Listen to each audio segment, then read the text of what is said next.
शील प्रभुपाद की जय, गुरु गौरांग की जय। कल के सत्र में हमने सुना था महापूर्ण कांचीपुरम पहुंचते हैं, कांचीपूर्ण से भी मिलते हैं। कांचीपूर्ण उनको कहते हैं आज की रात आप मेरे आश्रम में व्यतीत करिए। अगली सुबह महापूर्ण की भेंट रामानुज के साथ होती है। रामानुज उस समय कुएं से पानी भरकर वरदराज भगवान को पहुंचाने का सेवा कर रहे थे।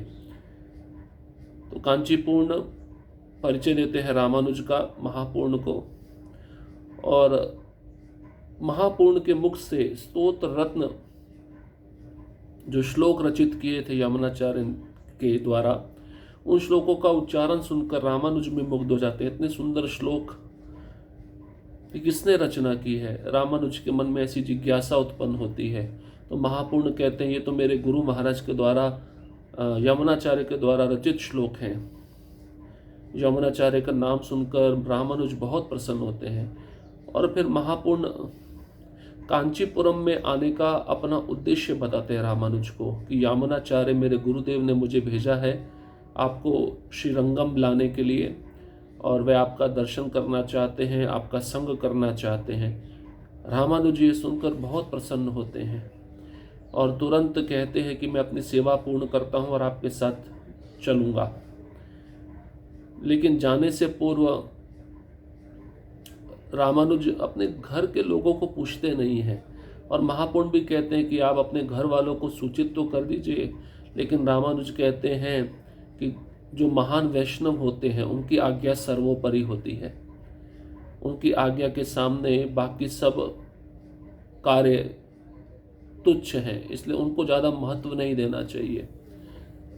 अब महापूर्ण के साथ रामानुज चल चुके हैं श्रीरंगम के लिए, और उनके मन में उत्कट इच्छा है यमुनाचार्य का संग प्राप्त करने की। श्रीरंगम में आगमन। इस प्रकार वे श्रीरंगम के तीर्थ नगरी की ओर दक्षिण दिशा में अपनी यात्रा पर निकले। प्रतिदिन सायंकाल में वे किसी ब्राह्मण भक्त के घर रात्रि के लिए ठहरते तथा दिन में वे पूर्णतया संभव शीघ्रता पूर्वक यात्रा करते। इस प्रकार वे 4 दिनों में कावेरी नदी के तट पर पहुंचे तथा तुरंत पार कर श्रीरंगम आए। उनका उद्देश्य था कि वे सीधे यमुनाचार्य के आश्रम जाएं, जो भगवान रंगनाथ के मंदिर के निकट था, परंतु उन्होंने मार्ग को व्यक्तियों के विशाल भीड़ से रोका हुआ प्राप्त किया। जब महापूर्ण ने इस विशाल भीड़ का कारण पूछा, एक व्यक्ति ने उत्तर दिया, श्रीमान मैं क्या कह सकता हूँ, यह पृथ्वी अपने सबसे सुंदर रत्न से वंचित है, क्योंकि महात्मा आलवंदार यमुनाचार्य भगवान के धाम वापस लौट गए। जब रामानुज ने यह शब्द सुने तो वे गिर पड़े, जबकि महापूर्ण अपने सिर को हथेलियों से मारते हुए जोर से रोने लगे। कुछ समय पश्चात महापूर्ण ने स्वयं को नियंत्रित किया तथा अब भी रामानुज को भूमि पर मूर्छित देखकर वह कुछ जल लाए तथा नवयुवक के मुख पर छिड़का। जब रामानुज ने धीरे से अपने नेत्र खोले, उन्हें सांत्वना के ये शब्द सुनाई दिए, शोक से विवल न हो, क्योंकि हम विश्वस्त हो सकते हैं कि सब कुछ भगवान नारायण की इच्छा से हो रहा है। अब हम चलकर उस शुद्ध रूप को उसके समाधिस्थ किए जाने के पूर्व देखते हैं।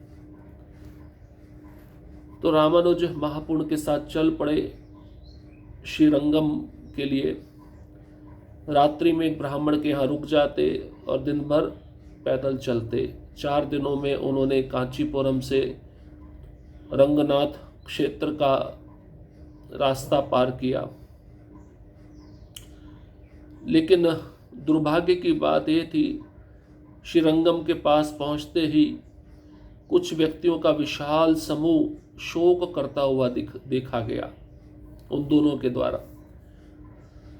महापूर्ण ने एक व्यक्ति को उस विशाल भीड़ में से पूछा, भाई क्या कारण है, इतना भीड़ क्यों है, सभी लोग दुखी क्यों हैं? तो उस व्यक्ति ने उत्तर दिया, मैं क्या कह सकता हूँ, इस पृथ्वी का जो रत्न था आलवंदार यमुनाचार्य अब हमें छोड़कर जा चुके हैं।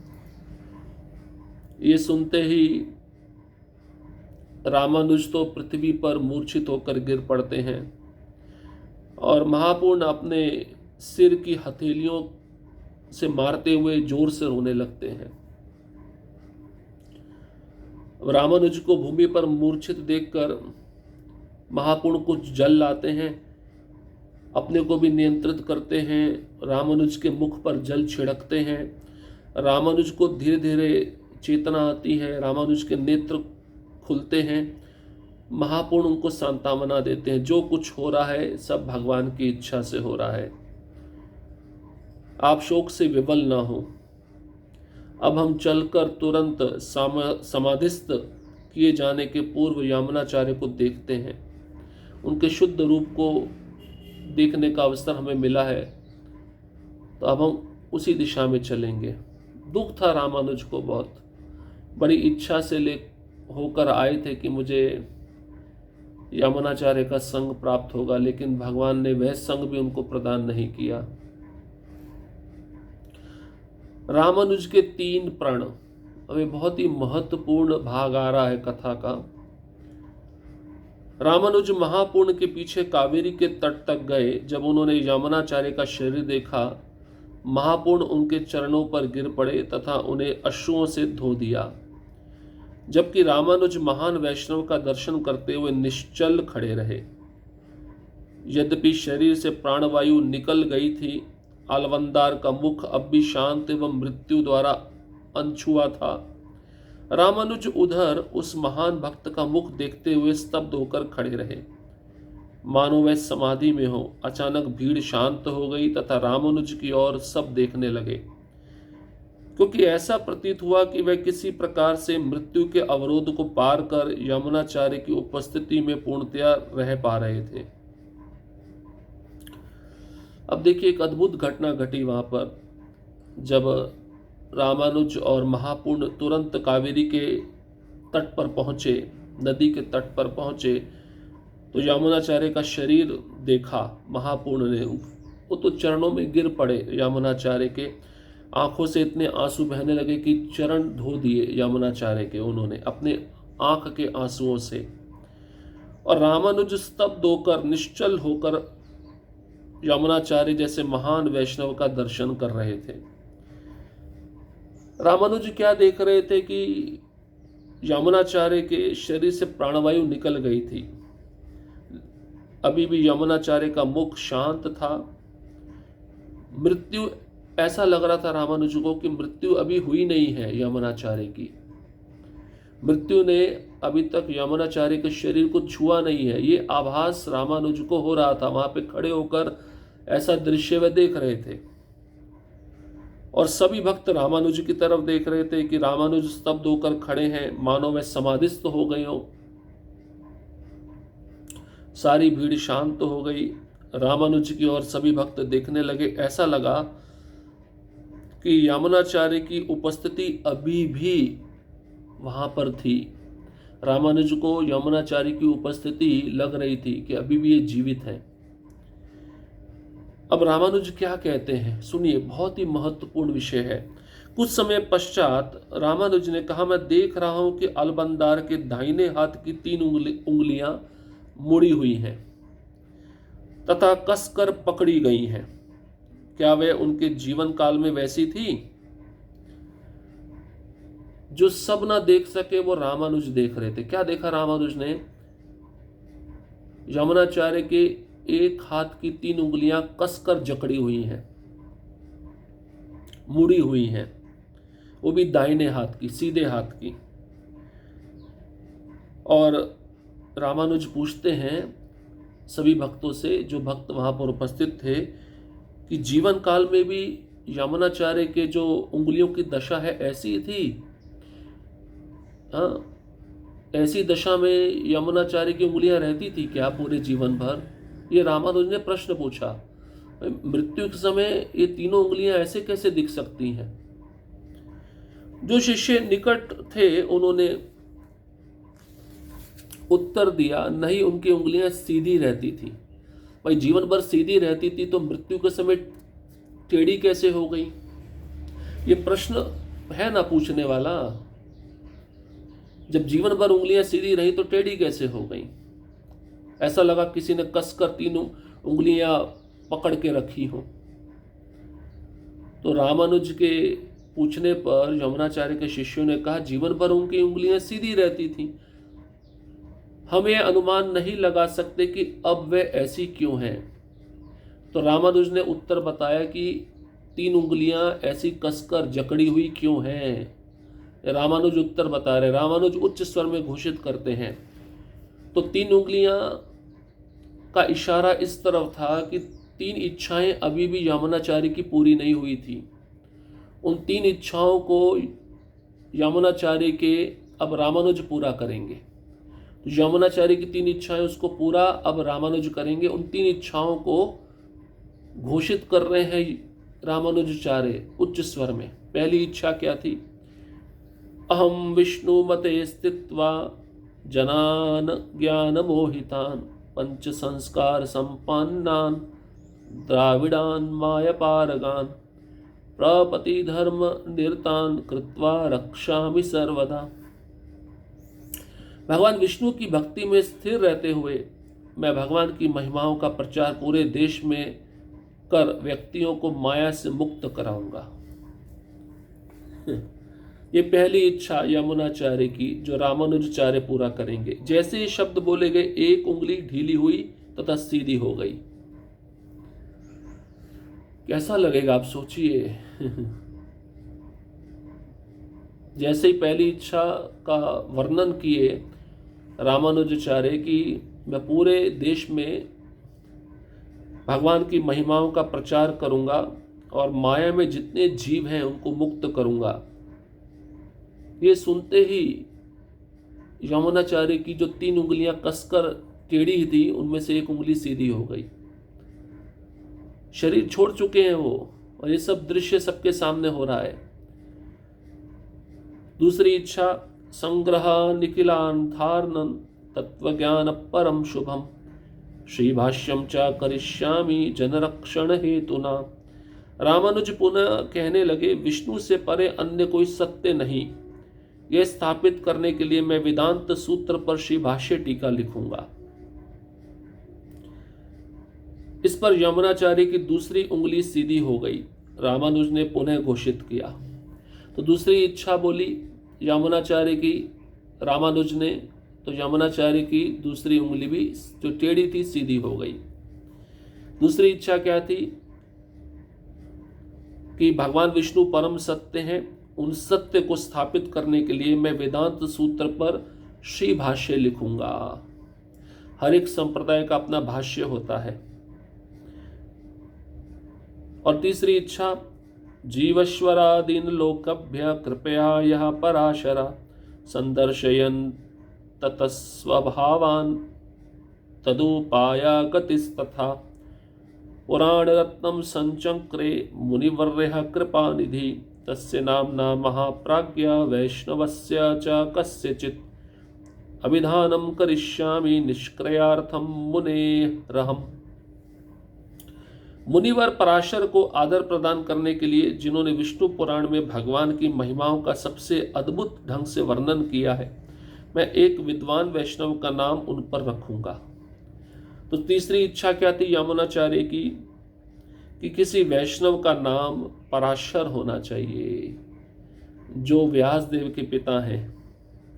पराशर मुनि को आदर देने के लिए जिन्होंने विष्णु पुराण भगवान की महिमाओं का सबसे अद्भुत ढंग से वर्णन किया है उसमें, तो एक विद्वान वैष्णव का नाम रामानुजाचार्य कहते मैं पराशर मुनि रखूंगा, उनको आदर देने के लिए।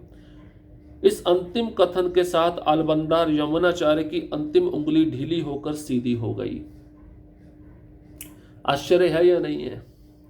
जब सबने यह अद्भुत घटना देखी वे अचंभित हो गए। अब वे समझ गए कि यमुनाचार्य की तीन कसकर पकड़ी हुई उंगलियां उनकी तीन अपूर्ण इच्छाओं को प्रतिनिधित्व कर रही थीं, अर्थात संपूर्ण भारत में भगवान की महिमाओं का प्रचार करना, वेदांत सूत्र पर एक संपूर्ण वैष्णव टीका का संकलन करना जो निर्विशेषवादियों के नास्तिक सिद्धांतों को नकारेगी, तथा एक शिष्य को संत पराशर के समान नाम देकर उनका सम्मान करना। अब रामानुज के कथनों ने यह पुष्ट किया कि अलवंदार यमुनाचार्य के द्वारा प्रारंभित कार्य वे पूर्ण करेंगे। तो ये घटना सब शिष्यों के सामने हुई, सब भक्तों के सामने हुई, जब यमुनाचार्य को समाधिस्थ किया जा रहा था। तो ये घटना देखकर, ये दृश्य देखकर सभी शिष्य अचंभित हो गए। सभी शिष्य समझ गए कि यमुनाचार्य की 3 उंगलियां ऐसे क्यों थी, क्योंकि उनकी जो इच्छाएं 3 हैं वो अपूर्ण हो गई थी। ये 3 इच्छाओं का प्रतिनिधित्व ये 3 उंगलियां कर रही थी। तो पहली इच्छा संपूर्ण भारत में भगवान की महिमाओं का प्रचार, दूसरी इच्छा वेदांत सूत्र पर श्री भाष्य का टीका लिखना, तीसरी इच्छा एक शिष्य को संत पराशर के समान नाम देकर उनका सम्मान करना। अब यमुनाचार्य की इन 3 इच्छाओं को रामानुजाचार्य पूरा करेंगे। इतना कहकर रामानुजाचार्य कांचीपुरम वापस चले जाते हैं। कांची में रामानुजाचार्य की वापसी। कावेरी के तट पर समाधि मंदिर में शरीर को समाधिस्थ करने के पूर्व रामानुज कांचीपुरम लौटने के लिए श्रीरंगम से निकल गए थे। यमुनाचार्य के शिष्यों ने उन्हें भगवान रंगनाथ का दर्शन लेने के लिए कहा था, पर उन्होंने यह कहकर मना कर दिया, मैं भगवान का यह निर्दयी रूप नहीं देखना चाहता, जो मेरे द्वारा सर्वाधिक महत्वपूर्ण इच्छा को पूर्ण नहीं करते तथा जिन्होंने मेरे हृदय के स्वामी को छीन लिया है। तत्पश्चात वे किसी से एक शब्द कहे बिना निकल गए थे। तो यमुनाचार्य की समाधि बनाई गई, उनको समाधिस्थ किया गया। वहां से तुरंत रामानुज कांचीपुरम के लिए निकलने लगे। निकलने से पहले वहाँ पे जितने भक्त थे रंगनाथ भगवान के, उन्होंने रामानुज को निवेदन किया कि आप रंगनाथ भगवान का दर्शन तो करिए। रामानुज कहते हैं मैं भगवान का दर्शन नहीं करूँगा, क्योंकि इन्होंने एक महान वैष्णव को मुझसे छीन लिया। जो यमुनाचार्य मेरे हृदय के स्वामी थे, मैं उनको बहुत चाहता था, तो भगवान का ये निर्दयी रूप मैं नहीं देखना चाहता। बिना शब्द बोले रामानुज वहां से चले जाते हैं कांचीपुरम की ओर। उस दिन से रामानुज का व्यक्तित्व परिवर्तित हो गया तथा वह कहीं अधिक गंभीर हो गए। वह अब अभक्तों की संगति में समय व्यतीत करने में और अधिक हिचकने लगे। दीर्घ काल तक वे अकेले रहते, शास्त्रों का अध्ययन करते हुए तथा उन्हें वास्तविक सब केवल कांचीपुरम की संगति में प्राप्त होता। अब रामानुज और भी गंभीर हो गए, उनका जीवन पूरी तरह से परिवर्तित हो गया। अभक्तों की संगति में अब वे ज्यादा समय नहीं बिताते थे, अभक्तों से दूर रहते थे, अकेले रहते थे, लंबे समय तक शास्त्रों का अध्ययन करते थे और मुख्य रूप से कांचीपुरम की संगति में रहते थे। कांचीपुरम जो भगवान वरदराज के महान भक्त हैं, उनकी संगति में रहकर रामानुज अब अपना जीवन व्यतीत करने लगे और उनको अपने 3 उद्देश्य जो उन्होंने कहा था उसका भी स्मरण था। उन 3 इच्छाओं को भी पूरा करना है। तो इस प्रकार से उनका जो व्यक्तित्व था अब और गंभीर हो गया। अब आगे रामानुज संन्यास लेंगे। बहुत सुंदर कथा ये भी कि संन्यास किस अवस्था में लेते हैं, कैसे लेते हैं, ऐसी कौन सी मजबूरी आ जाती है। वो तो ग्रस्त थे रामानुज और उनका विवाह हुआ था। हमने पहले सुना था उनके पिता ने विवाह कराया था, लेकिन संन्यास की तीव्र इच्छा उनके मन में आती है। तो रामानुज संन्यास कैसे लेते हैं, ऐसा क्या कारण उनके जीवन में होता है कि उनको संन्यास मजबूरन लेना पड़ता है, उसको हम अगले सत्र में सुनेंगे। हरे कृष्ण कृष्ण कृष्ण हरे हरे, हरे राम राम राम हरे हरे। श्रील प्रभुपाद की जय, गुरु वरंग की जय।